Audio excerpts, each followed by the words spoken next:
Hello, everyone, and welcome back to So This Happened, the podcast where we look at the most important stories at the intersection of creative content, commerce, and technology. Nathalie, how are you today? Great, thanks. It's a beautiful summer day in London, and everyone's out of London because it's August. So it's my favorite time of year. Fabulous time to be here. It is so cool. Yeah. Oh, I think we were talking about it the other week. Even just like getting the tube places is a delight. The roads are clear. It's like heaven. I love it. Yeah, you can find parking if you need it. Yeah. Oh my God, the parking. Oh, that's been a joy the last couple of weeks. I have a favorite parking spot near my flat, and I'm always getting it at the minute because everyone's away. So it's great. I love it.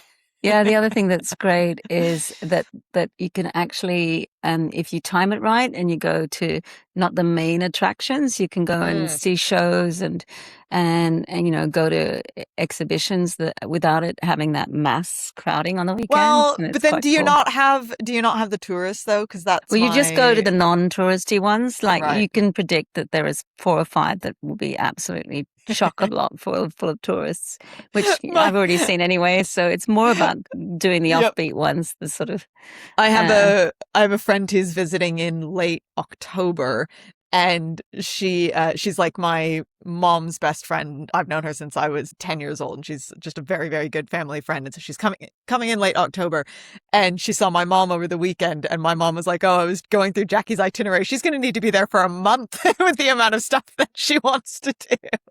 Yeah, I mean, there is so much exciting stuff going on in London at the moment. Right. Let's remind everyone of who we are before we get into it properly. I am Jess Carlin. I am a partner at Atonic and the co-host of the Early Adoptr podcast.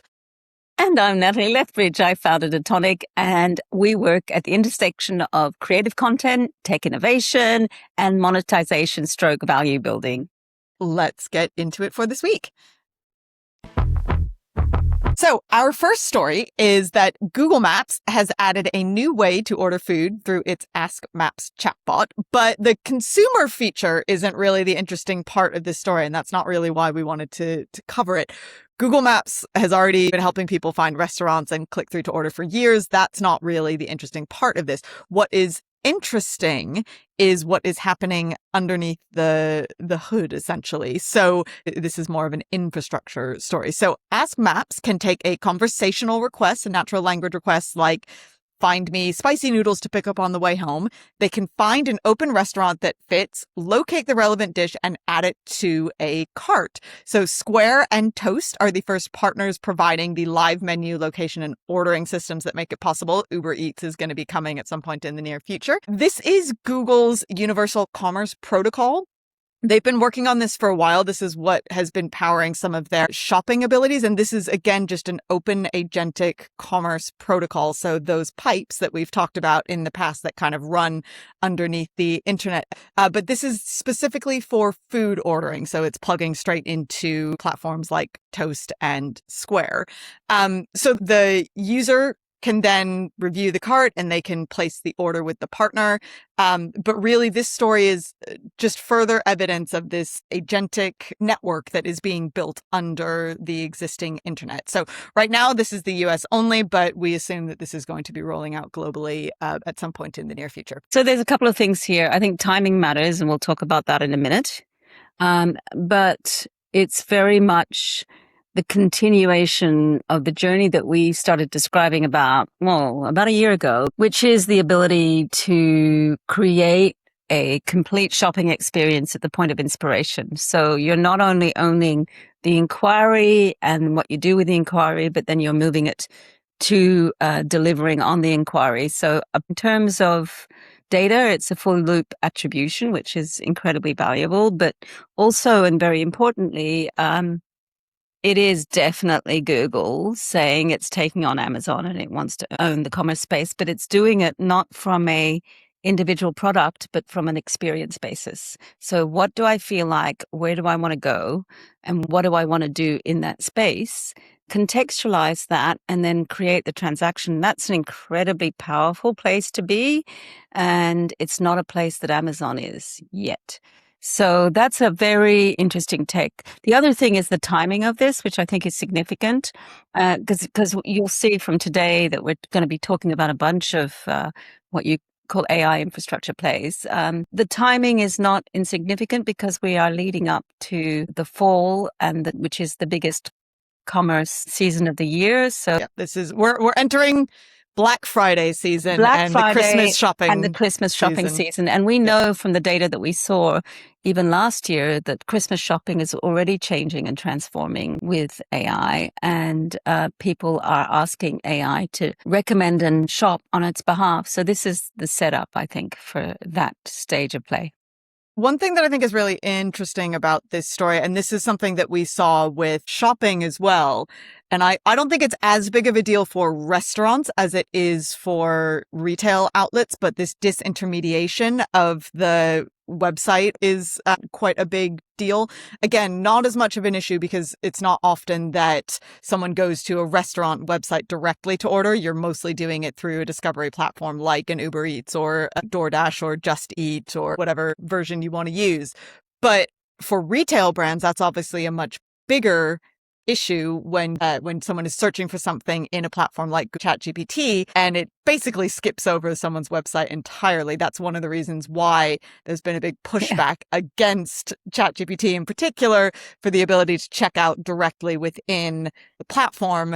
A lot of the retail brands are really pushing back on that and saying, no, we want people to check out on our site. You can discover for us, but you cannot actually complete the purchase. We want that to happen within our own environment. Yeah, so that's relevant for product-based brands, probably less for restaurants, which is why they're going for it with restaurants first, because actually what restaurants care about is traffic in, traffic out. And this is delivering that to them. They're not data-driven businesses. So I agree with you. I think the fundamentals there are watch out. Brands, do defend yourselves, because at the end of the day, you need to be able to know where you can actually exist, and that's important. You can't be disintermediated. So what do you do to stop that disintermediation, really? I mean, how can you stay relevant? How can you make sure that the data is yours to use in relation to your customer, but also that the procurement happens in a place that you could actually monitor your stock and build it and anticipate? There's a whole bunch of logistics that come into play, and that's why ChatGPT did not do well in its first iteration of this kind of framework.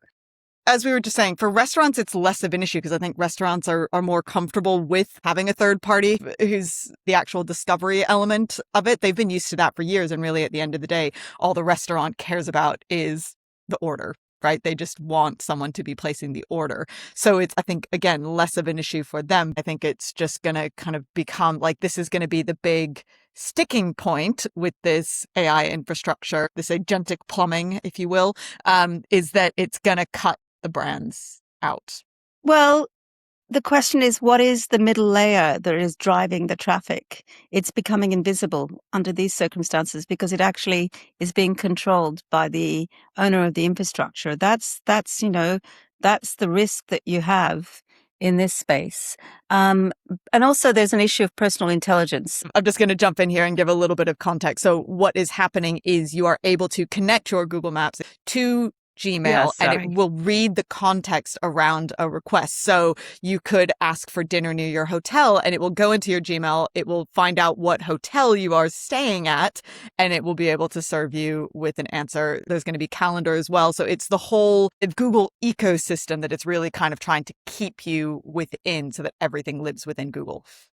But at the moment, Google is careful to say the Gmail link is off by default. So it's still allowing control of merchant data from the merchants. So personal contacts decide what it chooses to offer and in what order, and merchant integrations then become replicable. What it does is it raises the bar. The query stops being, I want a good noodle bar nearby. It becomes, I want to have an atmosphere that's X, Y, Z, and it becomes much more contextual and rich. And that narrows, of course, how you surface in that environment. And that's what you were saying. That's the disintermediate piece. How do you build and keep relevance in that environment? This also calls back to that Time magazine ads for AI bots that we were talking about last week, which was we had a lot of people commenting and engaging with us about that story because it is extremely interesting. But really what it's starting to boil down to, like in terms of how you can prepare for this sort of agentic infrastructure, it all comes down to data and machine readable data. And it's not particularly interesting or sexy, but that is what it's going to come down to. But I think that's also where customer reviews are going to be really important. Like anything that is data is going to get fed into this. So that's going to add another element of it that I think is really interesting. You're going to have a little bit more, you as the customer, I think, are going to have even more influence than maybe you did before. And for Google, it's making that raw data cheaper to collect because it's got multiple points where it's just ingesting it and using it for contextual analysis. So yeah, one to watch, another one to watch. Okay, well, let's stick with this idea of agentic infrastructure because actually this is very relevant for our next story. This is actually something that we covered at some point, I think it was last year when this court case first came into the spotlight. So Amazon has lost its attempt to keep Perplexity's Comet shopping agent off its site for now. Let's say for now. So what this was all about is that Comet could go onto Amazon's site using a shopper's logged in account and search for products, and then it would surface in Comet's recommendations list. So if someone was saying, I want black socks, it could go off onto Amazon's site. Obviously, Amazon has a lot of sock options, and then come back and it would surface in Comet's recommendations. Amazon did not like that. Amazon does not want anyone else shopping on its site. Now, Amazon's agent, Rufus, can go do that on someone else's site, but Comet was not allowed, or that's what Amazon was saying, is that Comet was not allowed to send an agent onto their site. So Amazon argued that the tool accessed accounts without its permission and breached U.S. anti-hacking laws. A lower court initially imposed a temporary ban, but the Ninth Circuit Court has overturned that injunction and has found that it is the Comet user rather than Perplexity accessing Amazon systems. So because someone is logged into their Amazon shopping account, they are essentially just using Comet to access Amazon as they would access Amazon themselves. So the underlying case continues and Amazon says that it is considering next steps. So this is definitely one to watch. This is very much an Amazon's rules for thee and not for me. Well, remember that analogy? I think I talked about it on your podcast, Early Adoptr.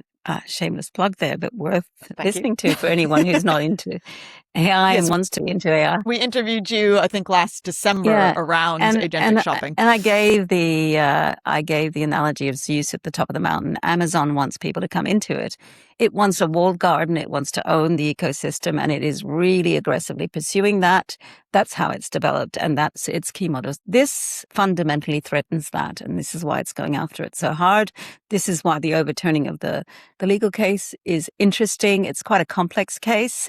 And like all legal cases, they turn on interpretations of certain elements of what is the anti-hacking law and so forth. But the key impact of this case is foundational, because what it's saying is it's okay to have other actors access your data in the same way that Amazon is accessing other people's data and bringing it into its own ecosystem. So it goes back to what we were talking earlier about, which is accessing the data and being able to pitch items outside of a closed walled garden system. So the larger commercial threat here is if you're creating a marketplace, it's a marketplace that's much more open through this decision.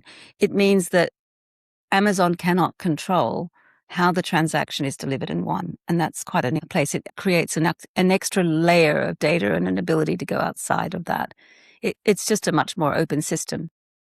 Well, this comes back to what we talked about on the podcast, which is this concept of open agentic commerce. So we were just talking about this a little bit with Google and their open commerce protocol. This is what Anthropic and Google really want is an open internet, whereas Amazon wants that walled garden, and they essentially want to have a gate so that agents can't access their site. Whereas Google is actually saying, yeah, it's fine. We want everyone to have the same ability to access things. So that's also kind of what it boils down to, is like, can these agents go everywhere onto all the websites and pull from all of the retailers' sites to recommend something to users? Google and Anthropic are saying, and Perplexity are saying, yeah, we want our agents to be going everywhere and finding everything. Amazon's like, nope, we want to put the gates down so that your agents can't come onto our Amazon site.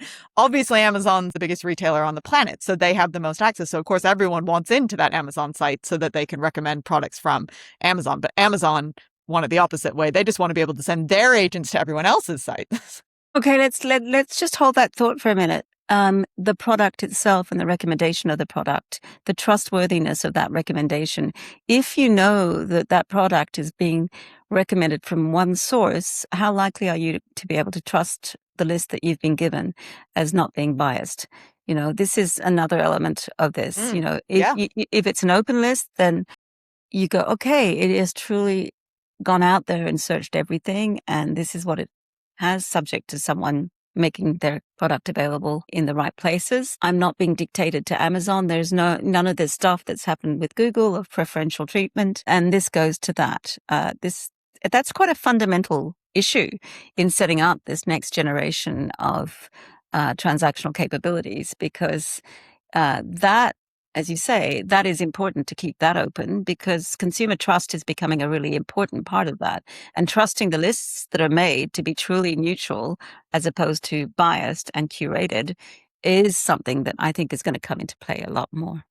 This is going to be a very important case, I think. It already is, but I think this is really going to be a foundational case about what the agentic internet looks like. So this is definitely one that we're going to be following closely, and we'll continue to provide updates, because there has been a good probably 6 months since we last heard anything about this case while it's made its way through court. But it is going to be such an important one that I really want to make sure. And that we remember keep that following.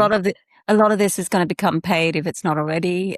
So Yeah, then definitely. the same question arises: who controls the paid version? Do you control your own paid version? You know, I think this is fundamental issues. I think this is what the Time, I know we keep talking about the Time magazine story from last week, but that was such an important story, because that is a really interesting look at what sponsored ads could look like in this space, because I don't think anyone had kind of wrapped their head around what that looked like quite yet. And I thought what Time did was actually a really clever way. And for those of you who didn't necessarily listen to last week's episode, definitely go back and listen. But essentially what they did is they've created markdown files, which is like just a plain text file that is very easy for AI to read. So they've created a markdown file for each version of the Time website alongside the version that you as the human see, which is the HTML version of it. And they've essentially created little FAQs that are paid for. So when someone queries a conversational interface like ChatGPT, it's automatically answering a question. So it's going to surface really easily within the AI. So it's super, super smart. Yes. So at the end of the day, we're seeing a pattern here, which is the framework between publishers and the distribution vehicles provided by the agentic model, and what the model is going to be, and how that value is going to be generated by publishers as they move from a collapsing model today to the future model. We need to not just focus on publishers, because a lot of this is retailers as well. That same concept brands of and retailers. Yeah, exactly. Yeah. We can't just limit it to publishers, but I think that the brands and retailers can learn from what the publishers are doing in this instance. So a brand certainly should be looking at what Time has done with that sponsored content. They should absolutely be thinking, how can I write a plain text markdown file with FAQs so that my socks are the first thing that surface?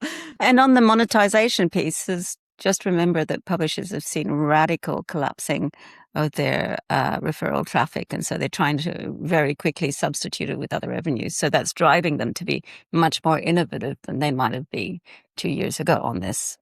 Okay, we could talk about this all day long, and I think we will do a special episode about this because otherwise this whole episode is going to turn into that. Let's move on to our next story, which is all about Reddit. So Reddit is building what it's calling a video Reddit experience, which is a way to turn its most popular posts into things that people can watch or listen to in the background. So if you have been on TikTok or Instagram, within probably the last year or so, this is becoming an increasingly common thing where you will have a Reddit post. It will often be like the ones that I have seen are like, what's your, I don't know, craziest work experience? And then it will literally just be a screen grab of a Reddit post, and then you swipe through to see people's responses. So essentially, it's taking that content off of Reddit and putting it into TikTok or Instagram and essentially monetizing it for someone else who is not Reddit. So it's a very simple model, and it's super easy for anyone to do. But obviously, that's taking everything away from Reddit. So Reddit are looking at ways that they can claim this back, because obviously they want people on their platform. CEO Steve Huffman said that the company expects to test something later this year, but has not said exactly how the format will work inside the app. But this is all about bringing things back into Reddit, because right now everyone is monetizing Reddit content outside of Reddit.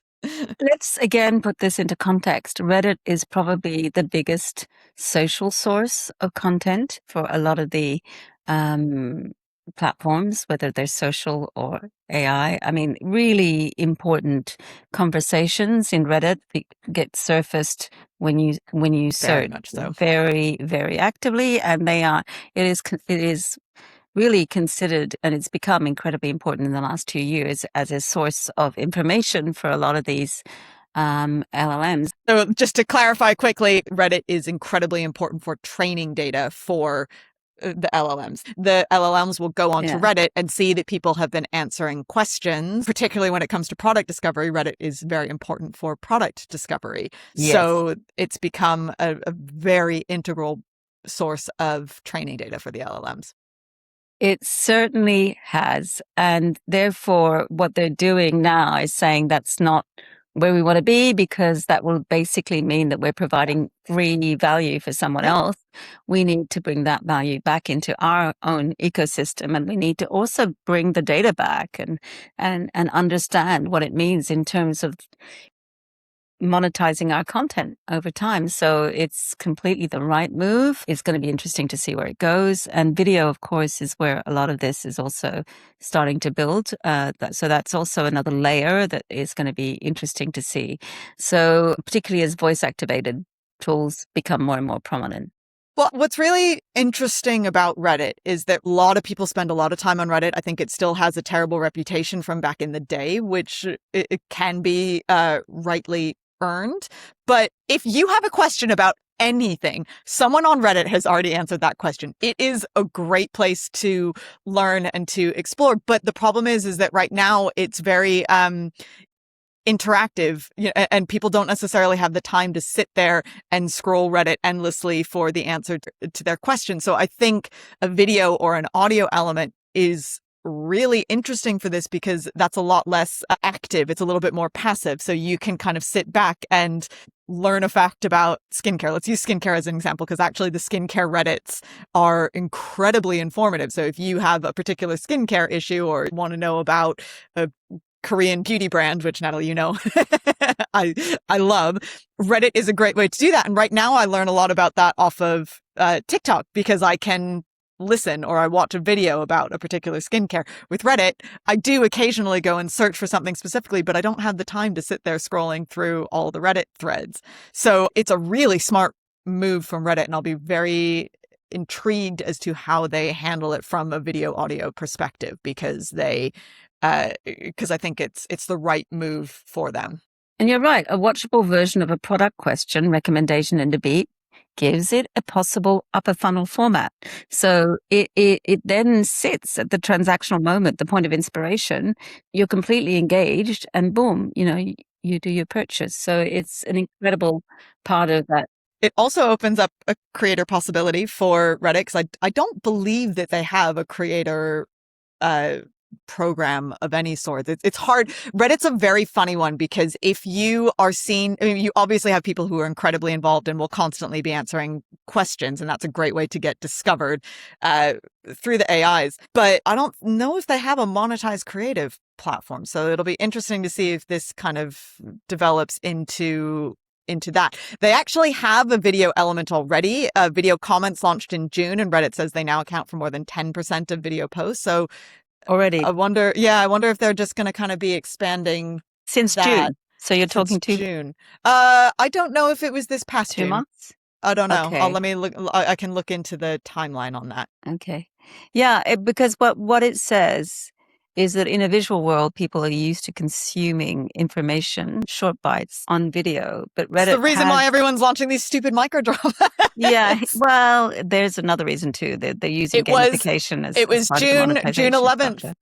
June 11th, 2026. Yeah. So that tells you a lot about the demand for conversion to a video format. That's if 10% are already using it, that's a huge response to a new tool or a new way of expressing it. And you're right. There's a very interesting notion of what does that mean for two things. What does that mean for the creator strategy for Reddit? What's it going to build? How's it going to convert what is a community conversation into a creator strategy? What type of creators is it looking to attract versus the Instas and others and TikToks? And then the second thing is, does that mean it's taking on Facebook? Face on. Maybe. Meta's data sits there. Facebook sits there. Insta sits beside it. What does it mean? A really interesting point about Reddit as a whole is that they are very anti-advertisements. If you go on there blatantly posting something that is, I mean, obviously Reddit has ads. We're not saying that ads aren't involved whatsoever, but they are very anti people recommending a product because they benefit from it. That is like the whole point of a TikTok and an Instagram, is that you have people get ready with me, where you're getting ready and you're saying, I'm using this product, I'm using that product.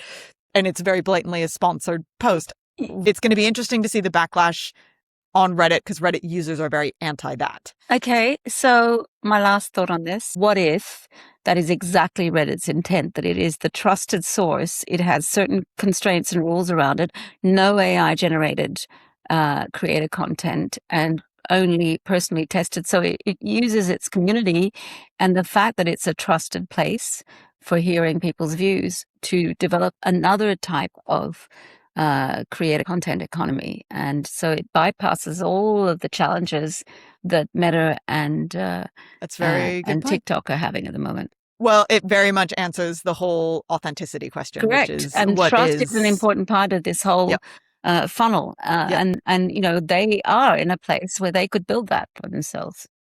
Okay, well, again, we could talk about that all day long. Super interesting. You're going to love this story. I know that you already have so many thoughts on this.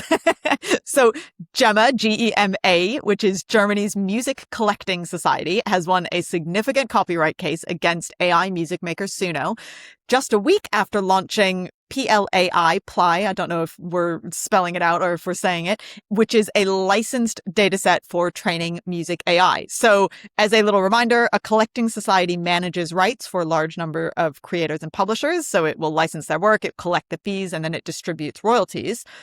Munich's regional court found that Suno had infringed GEMA represented works, granting injunctions, access to revenue information, and a basis for damages. So the judgment isn't final. Suno can and probably will appeal. But as a wider response, not just specifically to this lawsuit, but as a wider response, GEMA had launched PLAI. It is a curated, customizable library of around 178,000 recordings and 57,000 works with rights clearance and detailed music information.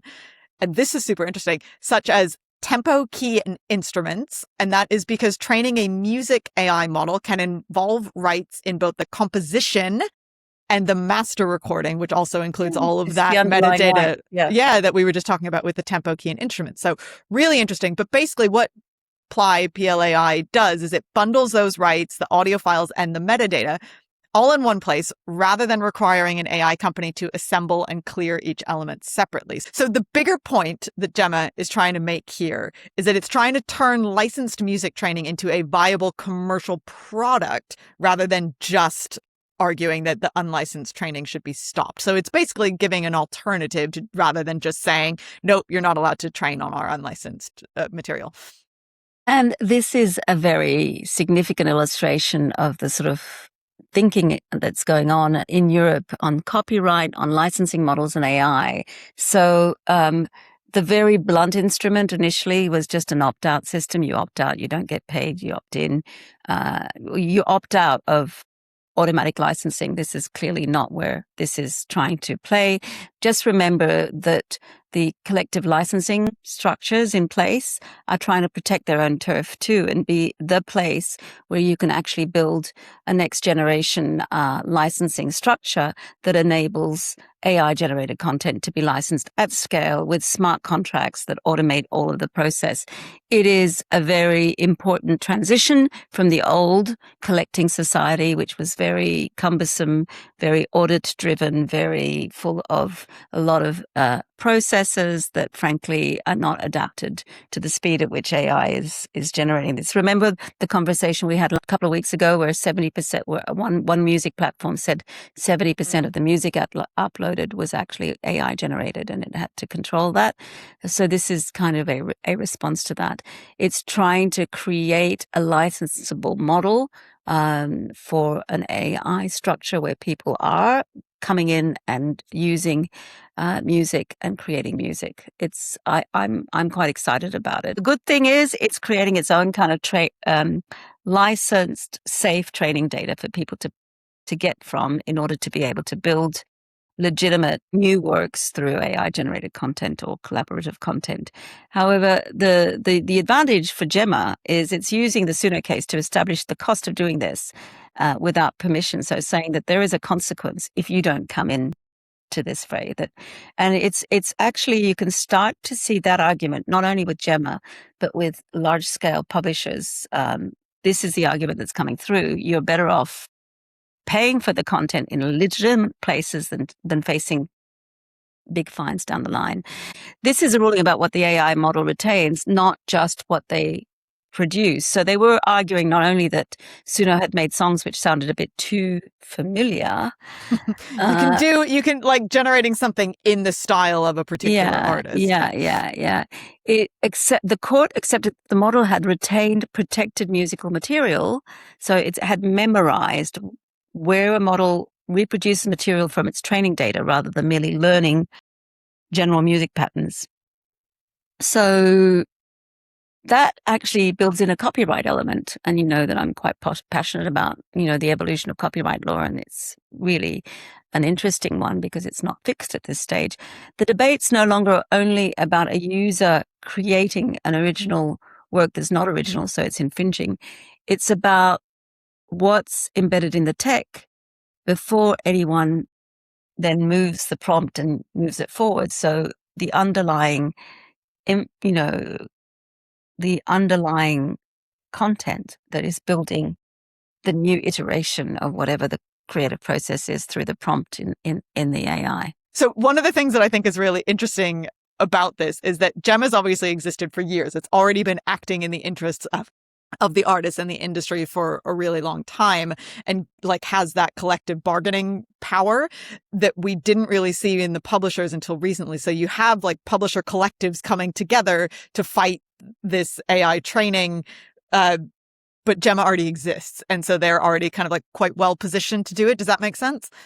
Completely. I mean, I think what you're referring to is the fact that you need a volume of library and materials to publish in order to be able to have the leverage to be able to build these collective licensing systems, and that is a model that might be the model of the future. It's a godsend to existing collecting societies. However, let's remember they have been criticized for being monopolist in their nature, but this is a different model. So they're having to go uncomfortably into another model as well. So I've always believed that you had to have an element of collective licensing in order to be able to respond quickly at scale to AI kind of licensing models. So that is interesting. I agree with you.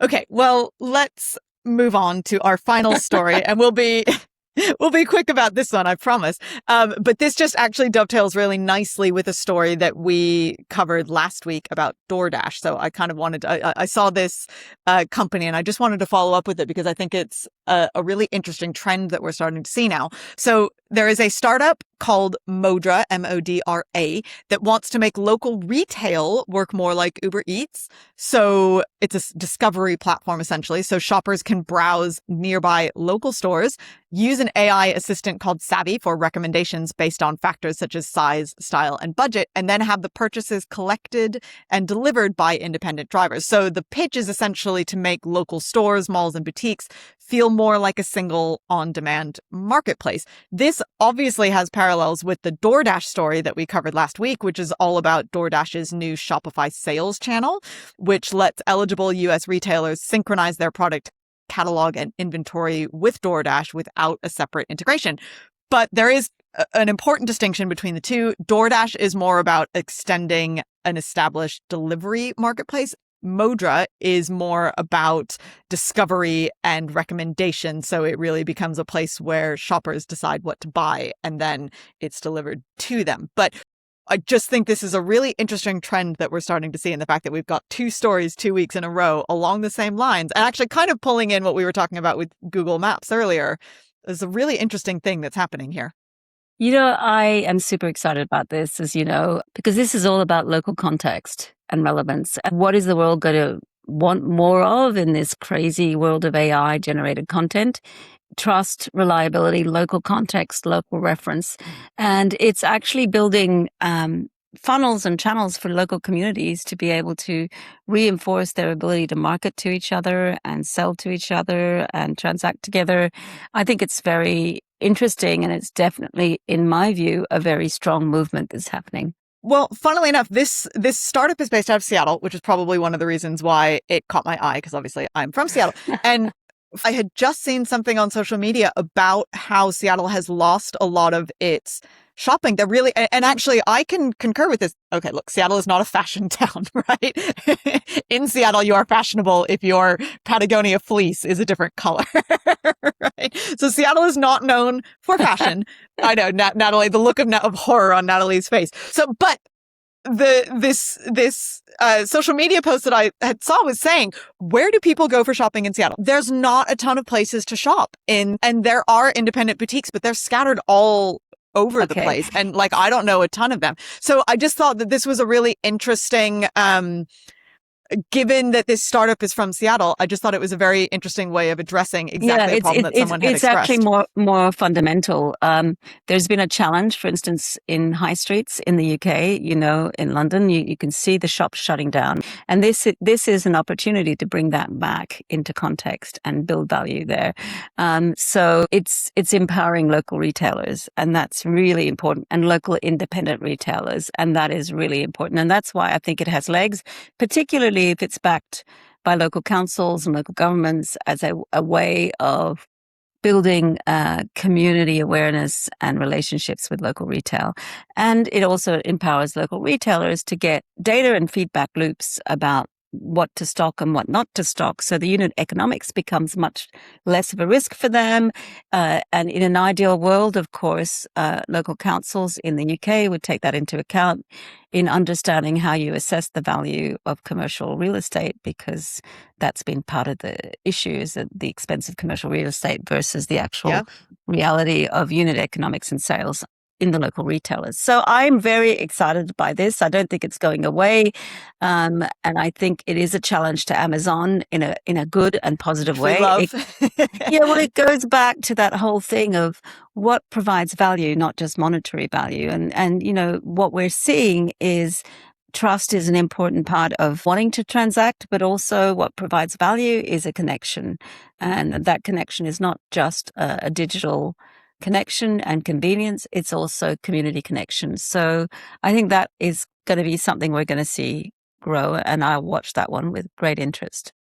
Me too. Okay, well, that is plenty. We have talked about a lot today. Nathalie, it has been a pleasure as always. Always. And I look forward to chatting about all of this stuff with you next week and probably every day in between. Yeah, indeed. Talk to you Bye. soon. Bye.